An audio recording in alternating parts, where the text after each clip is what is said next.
আসসালামু আলাইকুম রহমতুল্লাহ। প্রিয় দর্শক, স্বাগতম জানাচ্ছি চট্টগ্রামের 12 আউলিয়ার অন্যতম হজরত বাবা মুহসিন আউলিয়া রহমতুল্লাহ আলাই এর মাজার থেকে।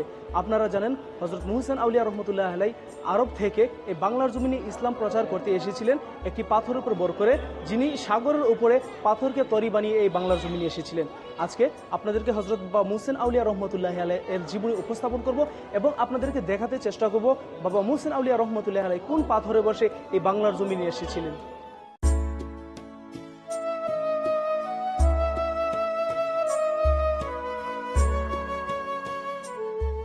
বাংলাদেশে অসংখ্য আউলিয়া দরবেশ আগমন করেন। তার মধ্যে চট্টগ্রামের 12 আউলিয়ার নাম বিশেষভাবে উল্লেখযোগ্য।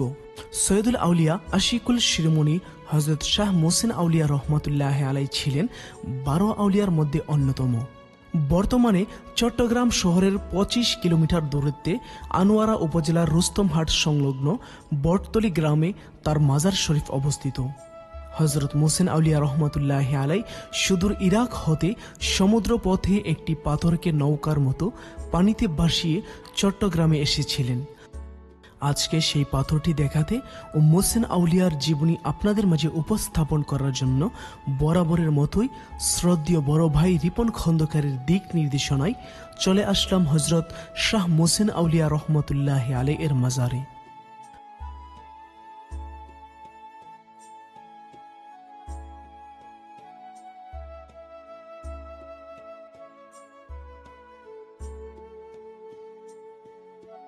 হজরত শাহ মুহসিন আউলিয়া রহমতুল্লাহ আলাই 1300 ইংরেজি খ্রিস্টাব্দে যে কোনো এক সময়ে রবিউল আউয়ালের 12 তারিখে ইরাকের তুষনগর শহরে জন্মগ্রহণ করেন।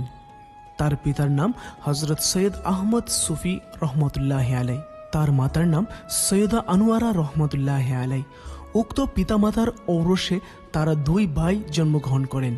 তার পূর্বপুরুষগণ বংশ পরস্পরাই হজরত আব্দুল কাদের জিলানী রহমতুল্লাহ আলাই এর বংশধর এবং তিনি তরিকায়ে কাদেরিয়ার অনুসারী ছিলেন বলে জানা যায়। শিশুকালে তিনি স্বীয় পিতা আহমদ সুফি রহমতুল্লাহ আলাই এর কাছে পবিত্র কুরআন শরীফ শিক্ষা সমাপ্ত করেন। এরপরে বাগদাদের নিজামিয়া মাদ্রাসায় উচ্চ শিক্ষা লাভ করেন। হজরত মুহসিন আউলিয়া রহমতুল্লাহ আলাই পৈতৃক ভূমি ইরাকের তুষনগরে বিবাহ করে সংসার করেন, কিন্তু তার স্ত্রী নাম সংগ্রহ করা সম্ভব হয়নি। তবে তার সংসারে একমাত্র কন্যা সন্তান জন্মগ্রহণ করেন, যার নাম সৈয়দা নূরজাহান ওরফে নির্মলা বিবি। উক্ত সৈয়দা নূরজাহানের সাথে তার বড় ভাইয়ের পুত্র হজরত সৈয়দ সেকান্দর শাহ রহমতুল্লাহ আলাই এর সাথে বিবাহ হয়। 1300 খ্রিস্টাব্দের পরে যে কোনো এক সময়ে হজরত শাহ মুহসিন আউলিয়া রহমতুল্লাহ আলাই সমুদ্র পথে চট্টগ্রামে আসেন। এর পূর্বে তিনি স্বীয় পিতার কাছে কাদেরিয়া তরিকার বায়াত ও খেলাফত লাভ করেন। তৎসময়ে আরব দেশ থেকে মুসলিম সুফি সাধকরা ভারতের বিভিন্ন এলাকায় ছড়িয়ে পড়ে। তখন সুফিদের এই দেশে আসা মূলত উদ্দেশ্য ছিল ধর্ম প্রচার করা। তার আগমনের পূর্বে হজরত বদর শাহ রহমতুল্লাহ আলাই, হজরত কাতালপীর শাহ রহমতুল্লাহ আলাই নামে 2 জন ইসলাম প্রচারক সুফি চট্টগ্রামে আসেন। এ সুফিগণ তরিকায়ে কাদেরিয়ার অনুসারী ছিলেন বলে জানা যায়। তৎকালীন সময়ে সমুদ্র পথে উন্নত মানের কোনো সাম্পান বা ইঞ্জিল চালিত জাহাজের ব্যবস্থা ছিল না। তাই একদা হজরত শাহ মুহসিন আউলিয়া রহমতুল্লাহ আলাই চট্টগ্রামে ইসলাম প্রচারের নিমিত্তে রওনা দিলেন এবং ইরাকের সমুদ্র পাড়ে আসলেন। আল্লাহ পাকের দয়াক্রমে তিনি তার সমুদ্র পথে বাহন হিসেবে একটি কালো পাথরকে শনাক্ত করলেন এবং নিয়ত করলেন ওই পাথর আল্লাহর নির্দেশে যে স্থানে থামবে সেই স্থানই আমার ইসলাম প্রচারের ক্ষেত্র। সে মতে তিনি শুধু ইরাক হতে পাথরে আরোহিত হয়ে সমুদ্র পথে রওনা দিলেন। আল্লাহর অলির নির্দেশে পাথরটি নৌকায় নেই দ্রুত বেগে গভীর সমুদ্রে চলতে লাগলো।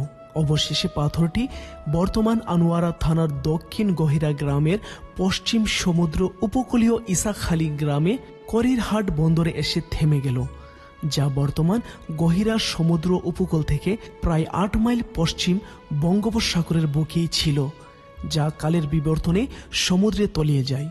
করিরহাট হচ্ছে মুহসিন আউলিয়ার পাথর থেকে প্রথম অবতরণের স্থান, যা 12 আউলিয়ার আস্তানা নামে খ্যাত।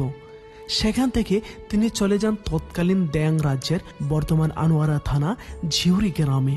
প্রিয় দর্শক, এখন আপনারা যে গ্লাসটি দেখতে পাচ্ছেন, এই গ্লাসের ভিতরে হযরত বাবা মুহসিন আউলিয়া রহমতুল্লাহ আলাইহির সেই পাথরটি রয়েছে, যে পাথরটিকে তিনি তরি বানিয়ে আরব দেশ থেকে তিনি বাংলার জমিনে এসেছিলেন ইসলাম প্রচার করার জন্য। আপনারা হয়তো এখানে দেখতে পাচ্ছেন, এখানে লেখা আছে এই কালো পাথরকে তরি বানিয়ে বাবা মুহসিন শাহ আউলিয়া রহমতুল্লাহ আলাইহি আরব থেকে আরব সাগর পথে এইখানে আগমন করেন। আপনারা দেখেন, আপনাদেরকে দেখাই এই পাথরটি। ভক্তগণ এখনও সেই পাথরটিকে সযত্নে রেখেছেন। পাথরটি 2.5 হাত লম্বা, 1.5 হাত চওড়া, যা কালো মর্মের প্রস্তর বলে মনে হয়। এর উপর কিছু আরবি অক্ষর লেখা আছে। এই পাথরটি 1700 ইংরেজি সাল পর্যন্ত জিউরি গ্রামে মাজারের দক্ষিণ পশ্চিম কোণে অক্ষত ছিল। জিয়ারতকারীরা বিভিন্ন নিয়তে তাতে পানি ঢেলে তা পান করতেন। বর্তমান মাজারের দক্ষিণ পশ্চিম কোণে বারান্দায় গ্লাস দিয়ে সংরক্ষিত করে রাখা হয়েছে। ইসলাম ধর্ম প্রচার ও প্রসারের জন্য জ্ঞানী ও দরবেশের অবদান অপরিসীম। বিভিন্ন সময়ে বিভিন্ন স্থান হতে এসে তারা এদেশে ইসলাম প্রচারের জন্য নিজেদের জীবন উৎসর্গ করেন।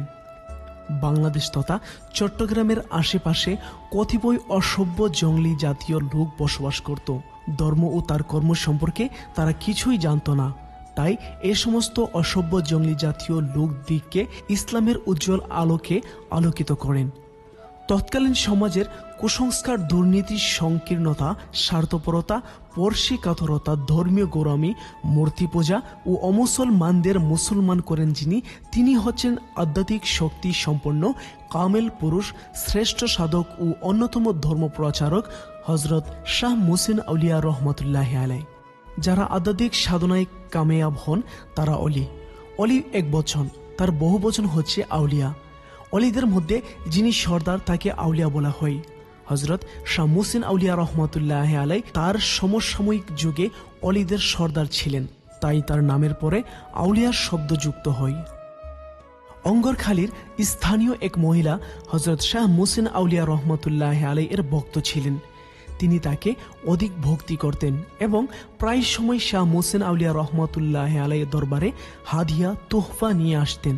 মুহসিন আউলিয়া রহমতুল্লাহ আলাইহি তাকে অতি আদর স্নেহ করতেন। সে সূত্রে তিনি তাকে প্রায় সময় আদর করে জি সম্বোধন করতেন। এ জি শব্দ হতে তৎসময়ে অত্র গ্রামের নাম জিউরি নামে নামকরণ করা হয়েছে। পূর্বের অঙ্গরখালির নাম বিলুপ্ত হয়ে যায়। হযরত শাহ মুহসিন আউলিয়া রহমতুল্লাহ আলাইহি এর অনেক অলৌকিক ঘটনা কাহিনী আজও মানুষের মুখে মুখে জনশ্রুতি রয়েছে। তার মধ্যে কয়েকটি কারামত সংক্ষিপ্তভাবে আপনাদের মাঝে উপস্থাপন করতেছি। একদিন এক বুবা রাখাল ছেলে তার আস্তানার পাশে নদীর তীরে গরু চড়াইতেছিল। শাহ মুহসিন আউলিয়া রহমতুল্লাহ আলাইহি যে কোনো প্রয়োজনে তাকে কাছে ডাকলেন, তার নাম ও ঠিকানা জিজ্ঞাসা করলেন। বুবা ছেলে কিছুই বলতে পারছিল না, শুধু আউমাউ করছে। তখন শাহ মুহসিন আউলিয়া রহমতুল্লাহ আলাইহি বুঝতে পারলে ছেলেটি বোবা, জবানে কথা বলতে পারছে না। তখন মুহসিন আউলিয়া তার মুখে হাত বুলিয়ে দিলেন এবং যাও, সামনে যাও বলে ধাক্কা দিয়ে তাড়িয়ে দেওয়ার সাথে সাথে বোবা ছেলেটির জবান খুলে গেল। ছেলেটি মা মা বলে চিৎকার দিয়ে বাড়িতে চলে যায় এবং পিতামাতার কাছে হযরত মুহসিন আউলিয়ার এই অলৌকিক কারামতের কথা বর্ণনা করলে ক্রমে মানুষের মুখে মুখে উক্ত কারামত প্রচারিত হয়ে যায়। জিউরি গ্রামে এক বিধবা গোয়ালিনী প্রতিদিন হযরত শাহ মুহসিন আউলিয়া রহমতুল্লাহ আলাইহি এর জন্য গরুর দুধ নিয়ে আসতো। একদা মহিলাটি অসুস্থ হয়ে পড়লে মহিলার একজন ছেলে ছিল, তাকে দিয়ে কলসি ভর্তি করে দুধ পাঠালেন। ছেলেটি দুধ নিয়ে যথাসময়ে মুহসিন আউলিয়া রহমতুল্লাহ আলাইহির আস্তানায় অতি নিকটে পৌঁছালে হঠাৎ মাটিতে হোঁচট খেয়ে গেলে কলসির সমস্ত দুধ মাটিতে পড়ে চুপসে যায়, কিন্তু কলসি অক্ষত রয়েছে। ভয়ে ছেলেটি জোরে দিয়ে অঝরে কান্না। ছেলেটির কান্না দেখে শাহ মুহসিন আউলিয়া রহমতুল্লাহ আলাইহি ঘটনাস্থলে যান। দেখতে পান কলসিটি অক্ষত থাকলে এসব দুধ মাটিতে সব চেয়ে যায়। তিনি ছেলেটির কান্না থামাতে চেষ্টা করেন, কিন্তু কিছুতেই কান্না থামে না। শাহ মুহসিন আউলিয়া রহমতুল্লাহ আলাইহি তখন মাটিকে হুকুম করলেন দুধ ছেড়ে দিতে। সাথে সাথে মাটির দুধ উপরে ভেসে উঠল। তিনি দুধগুলি কলস ভর্তি করলেন, কলসটি পূর্বের মতো দুধ ভর্তি হয়ে গেল। তাছাড়াও হযরত মুহসিন আউলিয়া রহমতুল্লাহ আলাইহি বাতাসের মধ্যে এক স্থান থেকে অন্য স্থানে যেতে পারতেন। এমনিভাবে ওনার অসংখ্য অলৌকিক ঘটনার কথা বর্ণনা রয়েছে। ঐতিহাসিকদের মতে 1400 ইংরেজি সালের শেষ সময়ে আষাঢ় মাসে তিনি বেসাল হন। তার মেয়ে জামাতা সেকান্দর শাহ রহমতুল্লাহ আলাইহির তত্ত্বাবধানে তাকে জিউরি গ্রামে শঙ্খ নদীর অতি নিকটে সমাহিত করা হয়। প্রতি বছর আষাঢ় মাসে 5, 6, 7 তারিখে সেখানে তার উরস উপলক্ষে মেলা বসত বলে জানা যায়। জিউরি গ্রামে সমাহিত শাহ মুহসিন আউলিয়ার মাজার শঙ্খ নদীর অতি নিকটে হওয়ার ক্রমে নদী ভাঙ্গনে এক পর্যায়ে মাজার নদীতে বিলীন হয়ে যাওয়ার উপক্রম হয়। একদা নদী ভাঙ্গনে তার কফিন দেখা যেতে লাগলো। হজরত শাহ মুহসিন আউলিয়া রহমতুল্লাহ আলাই জিউরি গ্রামের স্থানীয় কয়েকজন প্রভাবশালী অধিবাসীকে স্বপ্নে দেখান যে জিউরি হতে উত্তর দিকে পাহাড়ের উলুবন নামে স্থানে 3 চাকার বিশিষ্ট বিশাল বটগাছ দেখতে পাবে। ওই বটগাছের উপরে রাতের বেলায় আপনা আপনি বাতি জ্বলবে। সে বটগাছের তলায় আমার ও আমার মেয়ে এবং জামাতার কফিন তুলে এনে পুনরায় সমাহিত করো। স্বপ্নে উপদেশ প্রাপ্ত ব্যক্তিগণ অনেক খোঁজাখুঁজির পর দেখতে পান পাহাড়ের এমন একটি জায়গা যাতে চতুর্দিকে ও উলুবন মধ্যখানের 3 শাখা বিশিষ্ট একটি বিশাল আকারের বট বৃক্ষ, যাতে সন্ধ্যার পর আপনা আপনি বাতি জ্বলছে। ওইদিকে শঙ্খ নদীর ভাঙ্গনে শাহ মুহসিন আউলিয়ার কফিন শঙ্খ নদীতে ভেসে যাওয়ার উপক্রম। তারা কফিনটি নদীর পাড় থেকে তুলেন এবং পাশে স্ত্রী ও মেয়ের জামাতার কফিনও তুলেন। 3টি কফিন সসম্মানে এনে বর্তমান বটতলী গ্রামে বটতলায় পুনরায় সমাহিত করেন। তখন থেকে এই মাজারে হজরত শাহ মুহসিন আউলিয়া রহমতুল্লাহ আলাই চিরনিদ্রায় শায়িত রয়েছেন। বটতলীতে মাজার স্থানান্তর 1700 হতে 1760 সালের মধ্যে যে কোনো এক সময় হয়েছে বলে জানা যায়। আমরা ইতিহাস থেকে হজরত শাহ মুহসিন আউলিয়া রহমতুল্লাহ আলাই এর জীবনী যতটুকু সংগ্রহ করতে পেরেছি ততটুকুই আপনাদের মাঝে উপস্থাপন করেছি।